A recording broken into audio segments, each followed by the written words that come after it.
Mesdames les représentants de la communauté française de Belgique et du Québec, Monsieur le consul honoraire, Monsieur le président du comité d'organisation, Mesdames et Messieurs, chers collègues,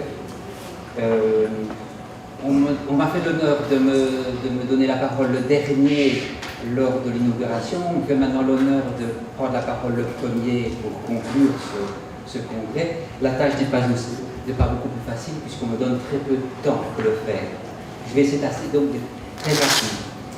Et je vais simplement dire que quelque chose que vous savez évidemment tous, c'est que cet ambitieux congrès a tenu ses promesses, que à tout point de vue, cela a été un succès. Et je vais seulement rappeler quelques éléments de ce succès. D'abord par la participation.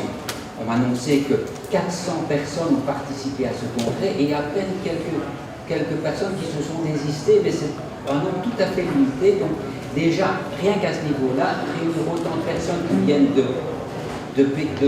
parfois de très loin, eh bien c'est une gageure qui n'était pas facile à tenir et elle a été tenue. Donc non seulement les participants étaient très nombreux, mais on a pu profiter de leur diversité des pays d'où ils viennent, des contextes dans lesquels ils travaillent, diversité également qui donnait l'occasion aux retardataires de s'installer. Voilà.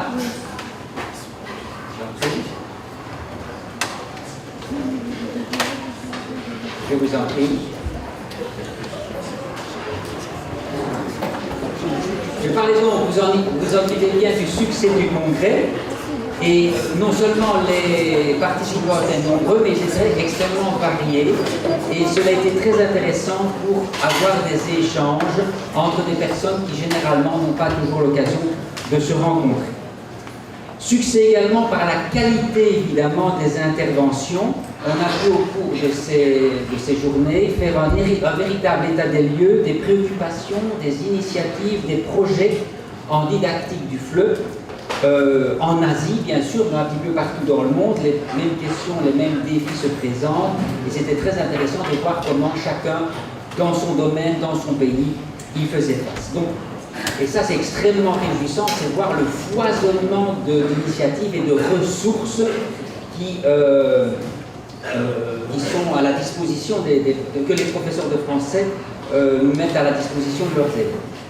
Alors au niveau scientifique, on s'est interrogé évidemment sur le terme d'écologie, n'est-ce pas, le titre de ce colloque et de ce congrès. Donc, et on a retenu donc deux interprétations de la notion d'écologie. Plus que jamais, on a mis en avant que le fait que les langues doivent être envisagées toujours en contexte, dans leur milieu naturel, c'est ce qui justifie le mot écologie, bien que, on l'a vu plusieurs reprises, il faut se méfier des métaphores. Et que cette complexité, il fallait la respecter et trouver des harmonies pour développer à la fois l'enseignement et l'apprentissage du français de manière pertinente et signifiante. Donc il n'y a pas de langue dans l'absolu, mais c'est toujours en interaction avec les différents aspects du profil des apprenants et les différents aspects du contexte où on se trouve, qu'on peut développer cet enseignement et cet apprentissage. La deuxième question qui est abordée toujours en matière d'écologie des langues, c'est la question de leur préservation. Est-ce qu'il faut parler de défense de la langue française? C'est un terme qui a été discuté, n'est-ce pas?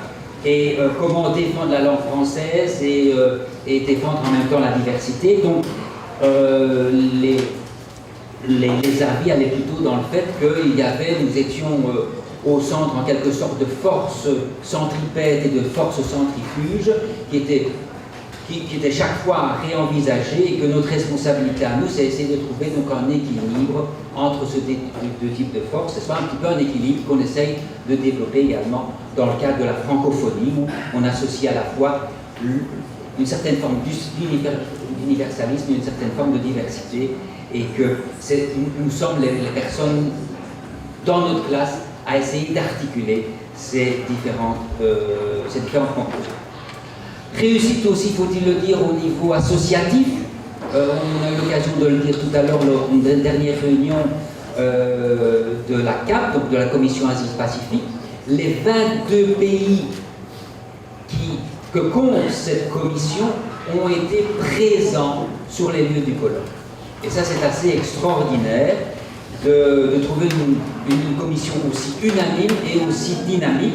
Et ils ont pu, donc on a pu se rencontrer avant le congrès, on a pu se rencontrer à de nombreuses reprises pendant le congrès, et il y a des projets qui sont maintenant en préparation pour l'après-congrès.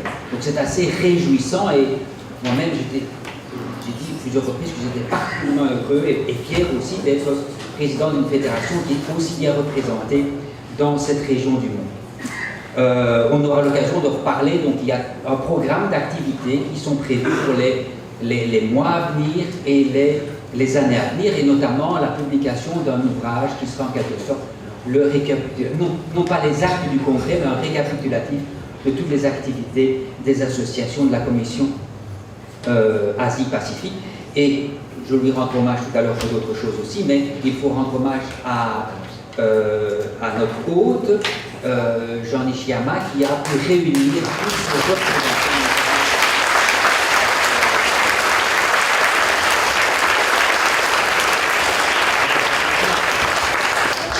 Alors, la réussite aussi au point de vue, et c'est quelque chose que nous avons tous partagé, on a pu y être sensible, au niveau de la convivialité. L'ambiance était extrêmement sympathique, n'est-ce pas? Je ne parle pas des bento et des soirées qui ont ajouté, bien sûr, à cette convivialité, mais aussi rendre hommage à la gentillesse. Comme je disais tout à l'heure à une collègue, il y a des gens qui sont il y a deux choses distinctes, il y a la gentillesse et l'efficacité. On rencontre des gens extrêmement efficaces, mais qui ne sont pas toujours de bonne humeur. On rencontre des gens qui sont toujours de bonne humeur, mais malheureusement, ils ne sont pas toujours efficaces. Et ici, les deux étaient associés. Les gens sont à la fois efficaces et toujours de bonne humeur. C'est assez extraordinaire.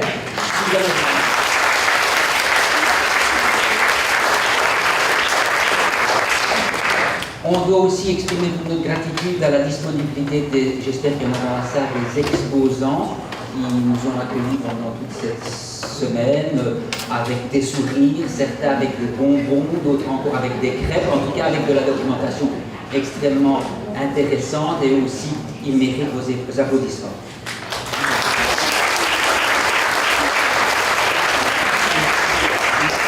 Alors, la dernière réussite, bien sûr, mon sens résulté, c'est au niveau de l'organisation qui a été du premier au dernier jour tout à fait impeccable. Bien sûr, il y a eu plusieurs petits, comme toujours, petits problèmes organisationnels, mais on n'en a jamais rien su, on ne l'a pas vu, et tout s'est déroulé parfaitement à nos yeux de congressistes. Et là, il faut rendre hommage évidemment à Jean Nishiyama, mais à toute, il le fera aussi lui-même aussi, à toute l'équipe qui est derrière. J'aimerais bien aussi rendre hommage à Stéphane Grivelet, qui, au nom de la FIPF, a accompagné le travail de ces organisateurs. Et là encore, pour avoir organisé moi-même un congrès il y a quelque temps, eh bien, je me rends compte de toute l'étendue des difficultés. J'ai dit lors de l'inauguration que c'était une entreprise complètement folle, et je pense qu'on n'en revient pas d'ailleurs, hein. Il en reste quelque chose une fois qu'on a organisé le congrès, mais je pense que ici ça s'est déroulé de manière... j'ai rarement vu une organisation qui tourne aussi bien. Voilà, on n'a vraiment aucun sujet.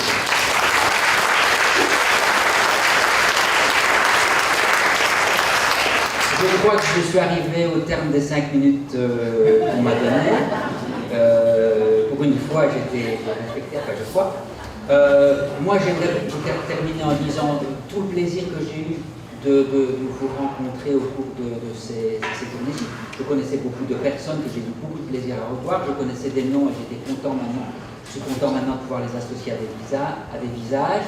Je regrette de ne pas avoir eu plus de temps à consacrer à l'un ou à l'autre et aller voir toutes les communications et participer à toutes les tables rondes auxquelles j'aurais bien voulu participer. Mais en tout cas, je ne vous dis qu'une seule chose, c'est bon retour chez vous, que ce soit dans le quartier à côté ou que ce soit de l'autre côté de la planète, et que je me réjouis de vous retrouver à d'autres occasions. Et en attendant, n'oubliez pas que la Fédération internationale des professeurs de français, ainsi que les différentes commissions, sont à votre disposition, sur votre atout international, à votre disposition pour prendre des initiatives promouvoir l'enseignement du français et la diffusion de la langue française. Ils sont en contact avec nous.